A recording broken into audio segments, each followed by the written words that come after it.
சொல்லவும். ஏன் உன்னை சோதிக்கிறான் அப்படின்னா நிரூபிக்கதான். முருகன் பக்தன் அப்படின்னா சாதாரணம் இல்ல, பெரிய பெரிய பதவிகளுக்கு தாண்டி ஒரு விஷயம். முருகன் உங்களை நிறைய சோதிப்பார், ஆனால் ஒருபோதும் உங்களை கைவிட மாட்டார். இது சோதனைன்னு பார்த்தீர்கள் அப்படின்னாதான் இது சோதனை. ஆனால் இது உண்மையில் சோதனை இல்லை.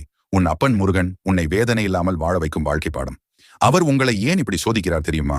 நீங்கள் அந்த நேரத்தில் கோபத்தில் அவரை 2 வார்த்தை தீட்டுவீர்கள். அதை கேட்கத்தான் இப்படி செய்கிறான் முருகன். நம் வீட்டில் நம்ம அம்மா அப்பாவை நாம் கோபத்தில் ஏதாவது திட்டி விடுவோம் சில நேரம். ஆனால் நம்ம அம்மா நம்மை வேண்டாம் என்றோ இல்லை நம்மிடம் பேசாமலோ போவதில்லை. என் பிள்ளைதானே, கோபத்தில் ஏதோ பேசிவிட்டார்கள் என்று கூறி செல்வார்கள். நமக்கு உரிமை இருக்கும் இடத்திலிருந்து தீட்டு வாங்கினாலும் நமக்கு அங்கு கோபம் வராது. உரிமை இல்லாத இடத்தில் தீட்டு வாங்கும் போதுதான் நமக்கு கோபம் வரும். அதே போலதான் முருகனும், நாம் என்னதான் அவனை திட்டினாலும் அவன் கட்டி அணைத்து நம்மை வாழ வைப்பான்.